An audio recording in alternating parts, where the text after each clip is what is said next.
नमस्कार, मैं हूं अनुपम कुमार और आप देख रहे हैं हमारा खास कार्यक्रम खबर अब तक। बात करेंगे हम तमाम बड़ी खबरों की, लेकिन उससे पहले रुख करते हैं आज की सुर्खियों पर।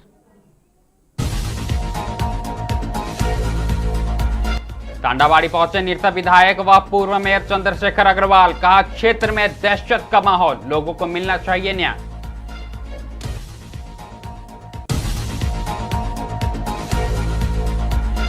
कुमारडुबी में जनगणना को लेकर 3 दिवसीय प्रशिक्षण शुरू, कर्मियों को दी गई जानकारी।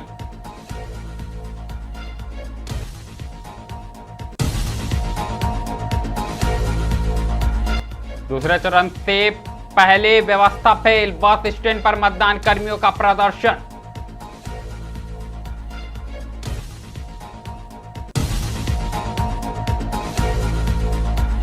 खदान में बवाल, दुर्व्यवहार के आरोप में काम ठप, मजदूरों का प्रदर्शन।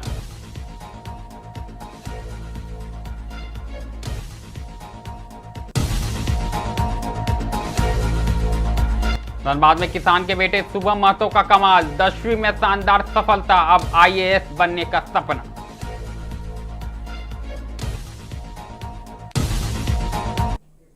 पहली खबर धनबाद से आ रही है, जहां कुमारडुबी में जनगणना कार्यक्रम को लेकर 3 दिवसीय प्रशिक्षण शिविर का आयोजन किया गया। जी हां, आयोजित कार्यक्रम में कई गणकारों और पर्यवेक्षकों को शामिल होते देखा गया। इस दौरान खासकर गणकारों और प्रशिक्षकों को जनगणना से संबंधित कई महत्वपूर्ण पहलुओं की विस्तार से जानकारी दी गई। वहीं मीडिया से मुखातिब होते हुए फील्ड ट्रेनर अरविंद कुमार सिंह ने कहा कि जनगणना महत्वपूर्ण राष्ट्रीय कार्य, जिसके माध्यम से देश की जनसंख्या, सामाजिक, आर्थिक और शैक्षणिक स्थिति का सटीक आकलन किया जाता है। इसलिए इसमें कार्यरत सभी कर्मियों का प्रशिक्षण होना बेहद आवश्यक है। इसके साथ ही उन्होंने कहा कि पहला चरण 16 मई से 14 जून तक चलेगा, जिसे खासकर मकानों की गिनती की जाएगी। कुल मिलाकर अगर हम बात करें तो कहीं ना कहीं जनगणना की प्रक्रिया शुरू हो चुकी है और इसी के तहत कुमारडुबी में विशेष प्रशिक्षण शिविर लगाया गया था, जिसमें तमाम लोग जुटे थे और एक एक जानकारी सटीकता से दी गई। पूरे भारतवर्ष में जनगणना 2027 प्रारंभ हो चुकी है, जिसके तहत झारखंड में भी जनगणना प्रारंभ करने हेतु एक दिशा निर्देश सरकार के द्वारा जारी कर दिया गया है, जिसके तहत यहाँ पे 16 मई से लेकर के 14 मई से लेकर के 16 मई से लेकर के 15 जून तक का कार्यक्रम निर्धारित है और उसमें प्रगणक और सुपरवाइजर डोर टू डोर जा करके लोगों के मकान सूचीकरण का कार्य करेंगे। 2 चरणों में यह होगा। पहला मकान सूचीकरण है और दूसरा चरण फरवरी में होगा, जिसमें जनगणना यानी कि लोगों की गिनती की जाएगी। उसी के तहत 11 कुंड प्रखंड धनबाद जिले के यहाँ पर प्रगणकों का और सुपरवाइजरों का प्रशिक्षण दिया जा रहा है और वो प्रशिक्षण कार्यक्रम आज से हम लोगों ने प्रारंभ किया। बात बंगाल की करेंगे, जहां दूसरे चरण के मतदान से पहले दुर्गापुर में व्यवस्था की बड़ी खामी सामने आई है। सिटी सेंटर बस स्टैंड पर उस वक्त हंगामा हो गया जब मतदान कर्मियों को समय पर बसें नहीं मिली। बताया जा रहा है कि हजारों कर्मियों को विभिन्न जिलों में भेजने की योजना थी, लेकिन परिवहन की पर्याप्त व्यवस्था नहीं हो पाई।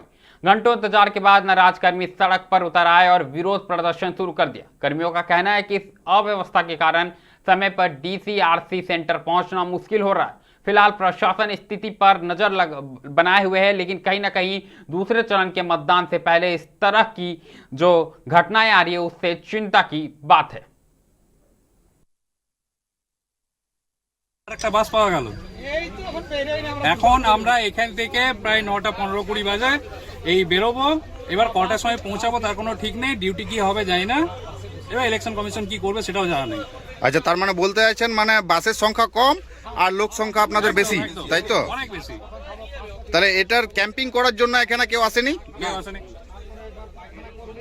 আমরা ভোর 5টা থেকে দুর্গাপুরে এসে বসে আছি, এখন বাজে 9টা 10, এখনো পর্যন্ত কোনো রকম বাসের ব্যবস্থা এরা করতে পারেনি। এই মুহূর্তে ওরা বাস দিয়েছে, এখন আমাদেরকে কাকদ্বীপ যেতে হবে। আমরা পৌঁছাতে সন্ধ্যে। अगली खबर की बात करें तो अगली खबर भी पश्चिम बंगाल से आई है, जहां पांडेश्वर कोयलरी में मजदूरों का आक्रोश फूट पड़ा। दरअसल ईसीएल कर्मियों के साथ कथित दुर्व्यवहार और एक कर्मी के निलंबन के विरोध में कर्मियों ने पीट नंबर 2 में काम ठप कर प्रदर्शन शुरू कर दिया। आरोप है कि कोयलरी एजेंट ने श्रमिकों के साथ अभद्र व्यवहार किया, जिसके बाद हालत बिगड़ गया। मजदूरों ने साफ कहा कि जब तक निलंबन आदेश वापस नहीं लिया जाता वह काम नहीं लौटेंगे। प्रदर्शन के चलते खदान क्षेत्र में तनाव का माहौल बन गया, जबकि प्रबंधन फिलहाल इस मामले पर चुप्पी साधे हुए है। কাল আমরা নিচে সেকশনে আছি, সেকশনে থাকার পর একটা গোলায় ঘিরঘিরিগুলো সমস্ত ছিল না, সেই ঘিরঘিরি খালি গাড়িতে যাওয়ার জন্য চাপানো ছিল। খালি গাড়ি যেতে লেট হয়, তার আগে আমাকে साहब बोले अविनाश साहब ये वो जो घिरघिरी आएगा तुम वो घिरघिरी को गोलाई में लगा देना। अब साहब के बात पर चला गया, যেমন আমরা নিচে চলে যাই, তারপরে এজেন্ট যায় পিছিয়ে দেখছে যে খালিটা পার হয়ে নেই, তখন ওই ঘিরঘিরি লাগা ছিল না, ঘিরঘিরি ছিল না ওখানে। তারপরে আমরা ওই কোনো মন্দে মানে পাল্টা দিয়ে লাইনে গাড়িটা পার করবার চেষ্টা করলাম, তখন যে সাহেব বলছে এখনও কেন হলো না, গালি গালাজ নানা রকম মানে অকথ্য ভাষায় গালি গালাজ। আজকে আমাদের এখানে কাজ বন্ধ হয়েছে এই কারণে কি আমাদের নিচের ওয়ার্কার সব 4 লাখ 5 লাখ টাকা ইউনিয়নকে দিয়ে পড়ে সব উপরে উঠে গেছে।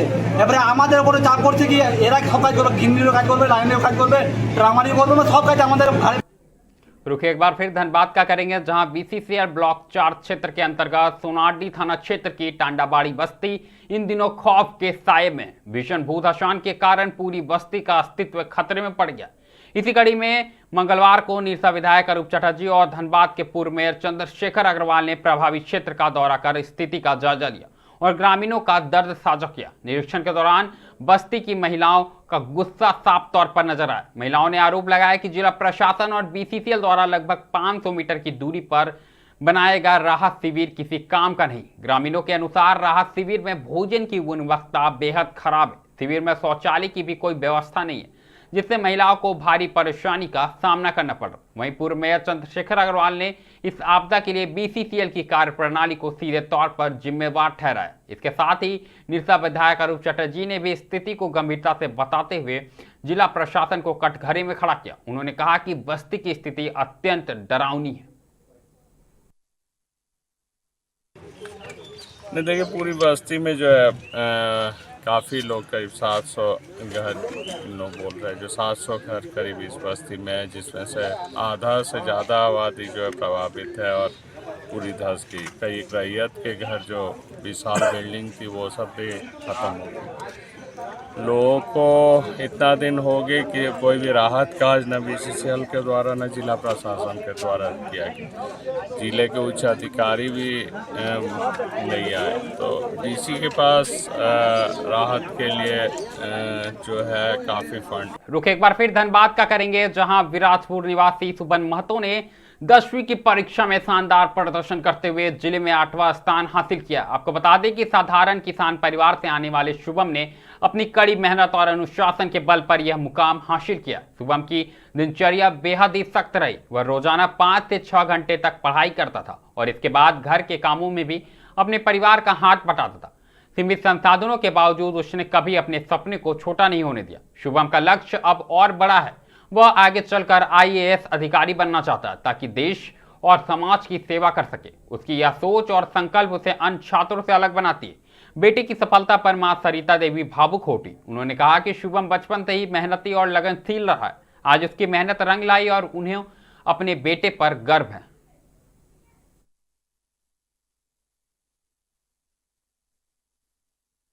शुभम, अभी आपका किस चीज़ का रिजल्ट निकला है? अभी मेरा मैट्रिक का रिजल्ट निकला है, उसमें मेरा 95.6% आया। तो कैसे कैसे पढ़ाई करते थे?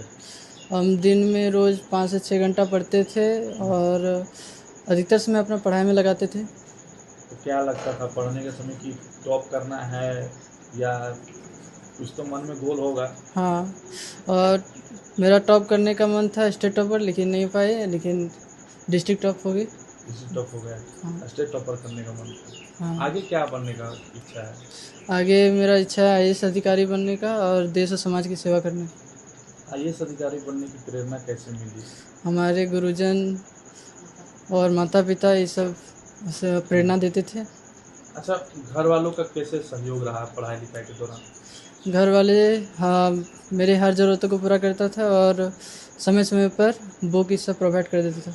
10 क्लास का मैट्रिक का फाइनल परीक्षा दी। कैसा रिजल्ट रहा? बहुत अच्छा है। हम लोग तो बहुत सोचते थे उसको, बहुत मतलब सोच रहे थे कैसा रिजल्ट आएगा कैसा नहीं। बहुत मेहनत किया। रात में जब उठता था तो 2 बजे रात, जब देखते थे 2:30 बजे रात, जब कभी गाइडलाइन करने जाते थे तो देखते थे पढ़ते रहता था हरदम। जब उठते देखते पढ़ रहा है। अपना कभी अपन पढ़ाई लिखाई खेल कूद में भी हल्का 1 घंटा 2 घंटा ध्यान देते थे, बाकी बस सब पढ़ाई में सब समय निकालते थे।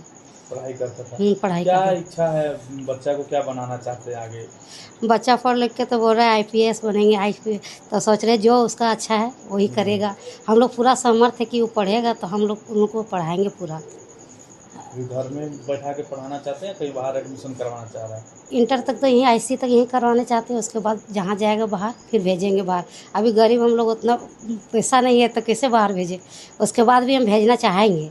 अच्छा, पढ़ाई के दौरान कभी ऐसा रहा कि कोई चीज़ का कमी महसूस हुआ कि बच्चा को हम ये नहीं दे पा रहे हैं, वो नहीं दे पा रहे हैं? नहीं, उसका दादाजी सब कुछ देते थे, उसका दादाजी उसका पापा सब कुछ देते थे। दादाजी बहुत अच्छा है, उसका है सब कुछ, उसके दादाजी सब पूरा करते थे।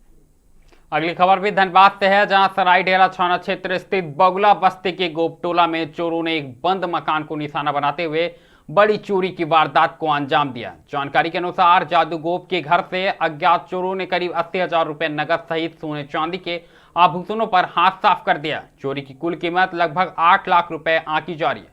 बताया जा रहा है कि पूरा परिवार 2 दिन पहले एक शादी समारोह में शामिल होने के लिए रिश्तेदारों के घर गया था। इसी दौरान चोरों ने घर के पिछले हिस्से की खिड़की तोड़कर अंदर प्रवेश किया और आराम से वारदात को अंजाम देकर फरार हो गए। घटना की जानकारी मिलते ही सरायढेला थाना की पुलिस मौके पर पहुंची और जांच शुरू कर दी। आसपास के लोगों से पूछताछ की जा रही है। वहीं पुलिस चोरों की पहचान और गिरफ्तारी के लिए छानबीन शुरू कर दी गई।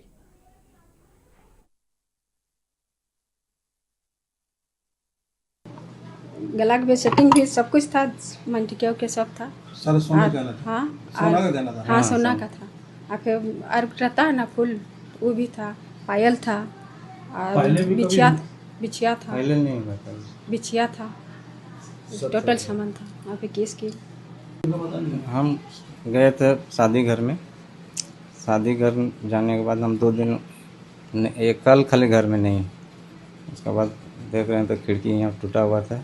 दूसरा घर का आदमी देखा आके, सब बिखरा पड़ा हुआ है। उसके बाद जेबर वेबर भी था, सब लेके चला गया। कितने का टोटल होगा सर? वही 7-8 लाख का होगा सर। ज़्यादा कुछ भी? हाँ, कैश भी था 80-90 हज़ार रुपये। कहाँ गए मतलब? हम शादी कर गए थे। तो किस एरिया में गए थे? ये साला का शादी था। ये जगह कौन सा पड़ता है? ये बगुला बस्ती है। पुलिस को सूचना दी है? हाँ, दे रहे हैं सूचना। अभी तो आया था थाना वाला। थाना वाला आया था? हाँ। क्या बोला? बोला कि आप लोग एगो लिख के दीजिए। तो चोर कैसे घुसा आपके घर में? तो देखे नहीं सर हम लोग। स्वास्थ्य मंत्री इरफान अंसारी से जुड़ी बड़ी खबर सामने आ रही है। आपको बता दें कि झारखंड के स्वास्थ्य मंत्री इरफान अंसारी ने सोमवार को हजारीबाग के शेख भिखारी मेडिकल कॉलेज अस्पताल का औचक निरीक्षण किया। इस दौरान उन्होंने अस्पताल के कई विभागों का जायजा लिया। वहीं मंत्री इरफान अंसारी ने व्यवस्थाओं में खामियों को लेकर अधिकारियों को फटकार लगाई और बेहतर चिकित्सा सुविधा सुनिश्चित करने को लेकर निर्देश दिए। इस दौरान एयर एम्बुलेंस हादसे को लेकर जब मीडिया कर्मी ने मंत्री इरफान अंसारी से सवाल पूछा तो कई समर्थक आक्रोशित हो गए। इतना ही नहीं, मीडिया कर्मी से धक्का मुक्की करते हुए बाहर किया गया, जिसे लेकर वहां अफरा तफरी मच गई। इस मामले में मंत्री इरफान अंसारी ने कुछ भी कहने से साफ इनकार कर दिया। हालांकि इस मामले को लेकर मीडिया कर्मियों ने कड़ी नाराजगी जाहिर की है। साफ तौर पर अगर हम बात करें तो स्वास्थ्य मंत्री से सवाल पूछने पर मीडिया कर्मी के साथ बदसलूकी की गई और साफ तौर पर वो जो तस्वीरें हैं अब पूरे राज्य भर में वायरल है और लोग सवाल कर रहे थे कि क्या जनप्रतिनिधियों से सवाल करना गलत है और अगर सवाल करने किया जाता है तो इस कदर व्यवहार क्यों किया जा रहा है।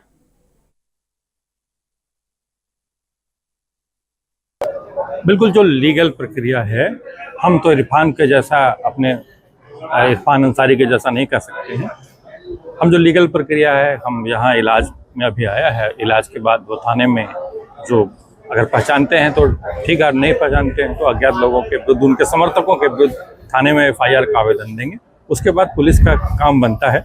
और एक बात तो कहना चाहेंगे कि वहाँ सिर्फ इरफान अंसारी के बॉडीगार्ड नहीं थे, जिला प्रशासन के जवान भी थे। तो अगर किसी के साथ मारपीट होती है, बेवजह मारपीट इतनी भीड़ में होती है, तो वो पुलिस वाले क्या कर रहे थे, ये एक सवाल बनता है। तो क्या अब रिपोर्टिंग में हम लोग अपने साथ कैमरा माइक के साथ डंडा लेके चलें ताकि जब हम पर हमला हो तो उस डंडे से हम प्रतिकार करें?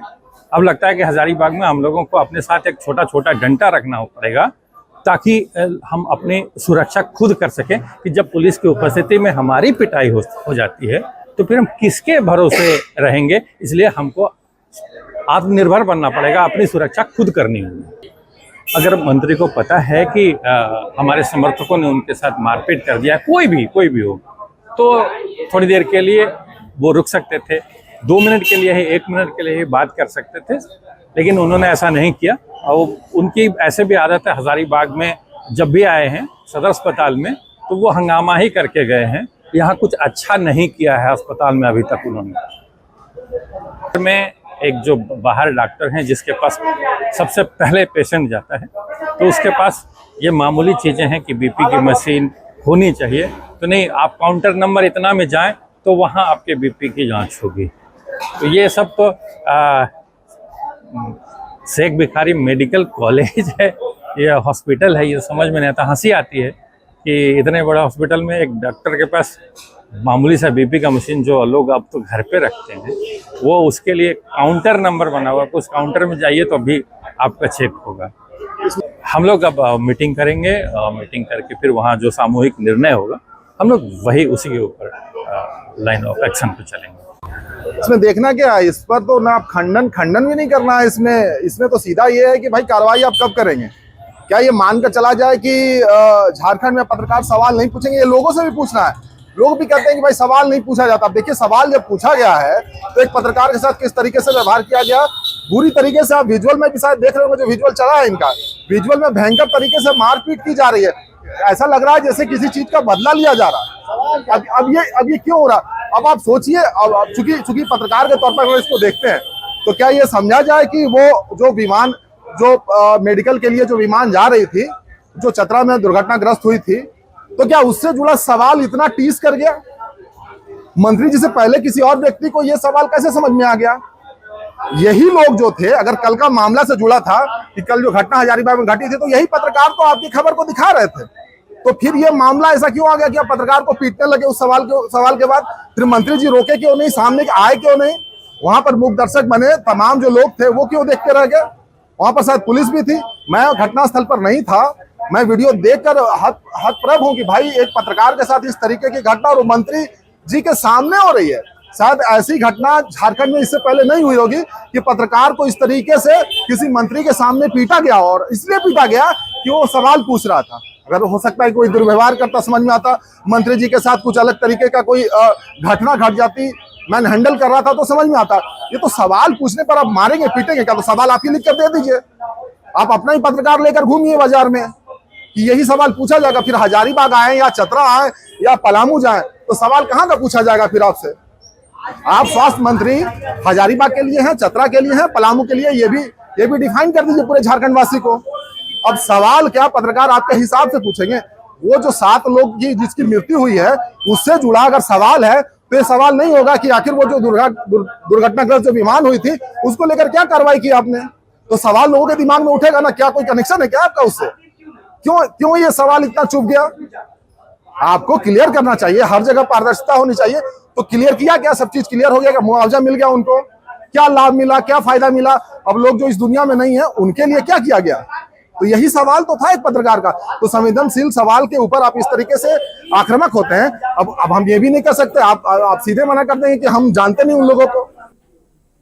खबर अब तक में अभी के लिए फिलहाल इतना ही है। ऐसी तमाम बड़ी खबरों से लगातार हम आपको अवगत कराते रहेंगे। कहीं मत जाइएगा, बने रहें मिरर मीडिया के साथ।